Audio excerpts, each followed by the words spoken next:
Тепер, коли ви уявляєте, як працює ваш мозок, ми можемо дати вам корисні поради, які можуть підтримати вас на іспиті. Класичний підхід до виконання контрольних, якому навчають студентів, це розв'язувати прості завдання першими. Він заснований на ідеї, що на той час, коли ви закінчите відносно прості завдання, ви впевненіше візьметесь за складніші.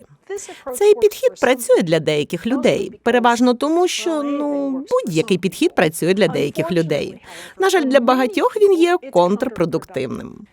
Складні завдання часто потребують багато часу, і це означає, що з них варто починати іспит. А вони також можуть потребувати творчих ресурсів розсіяного режиму. Але для того, щоб у нього перейти, ви маєте не зосереджуватись на тому, що ви так сильно хочете розв'язати. Що ж робити першим? Прості завдання чи складні? Відповідь – почати зі складних завдань, але швидко перестрибнути до простих. Ось що я маю на увазі. Коли вам уперше видали тест, спочатку швидко продивіться його, щоб уявити зміст матеріалу у питаннях.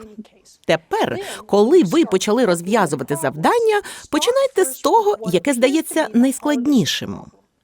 Однак будьте готові відступити через хвилину-дві, якщо застрягнете або відчуєте, що ви на неправильному шляху. Це приносить виняткову користь.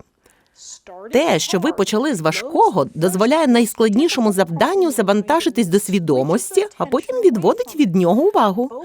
Якщо ваша початкова робота над першим складним завданням вас засмутила, далі візьміться за просте і завершіть його або зробіть, скільки зможете.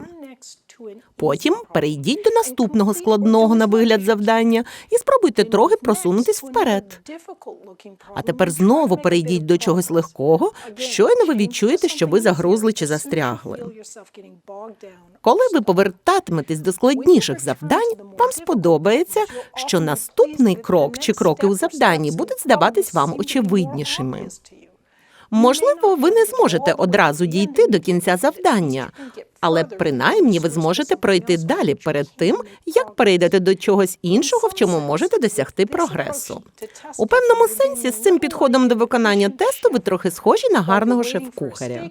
Поки ви очікуєте, коли підсмажиться стейк, ви можете швиденько нарізати помідори для гарніру, додати прянощів до супу, а потім перемішати цибулю на сковорідці. Техніка «починаємо зі складного і переходимо до простого» дозволить ефективніше використати ваш мозок, бо сприяє одночасній роботі різних його відділів над різними ідеями. Використання техніки переходу між складним і простим на іспиті гарантує, що у вас буде зроблено хоч трохи роботи з кожного завдання. Це також цінний спосіб допомогти вам уникнути Айнштелаг. Коли ви застрягаєте на неправильному рішенні, у вас є шанс поглянути на завдання під різними кутами. Усе це має особливу вагу, якщо ваш викладач оцінює кожне завдання окремо. Єдина складність – ви повинні керуватись самодисципліною, щоб відірвати себе від завдання, якщо бачите, що застрягли на ньому на кілька хвилин. Для більшості студентів це легко. Від решти це вимагає дисципліни і сили волі. Можливо, з цієї причини ті, хто проходить тест, інколи виявляють, що відповідь виникає в мозку, щойно вони вийшли з аудиторії. Коли вони здаються, увага перемикається, даючи розсіяному режиму трохи сили щеплення, потрібної йому для роботи і знайдення відповіді. Але тоді зазвичай уже пізно. Інколи люди турбуються про те, що, взявшись до завдання і потім відірвавшись від нього, вони можуть внести безлад до свого іспиту. Для більшості людей це не проблема. Зрештою, шеф-кухарі навчаються готувати різні частини обіду одночасно. Але якщо ви все одно сумніваєтесь, чи працюватиме у вас така стратегія, спробуйте її спочатку в домашніх завданнях. І пам'ятайте, якщо ви не підготувались добре до іспиту, всі ставки згорають. Тоді оберіть усі найпростіші завдання. Я Барбара Оклі. Дякую, що навчаєтесь вчитись.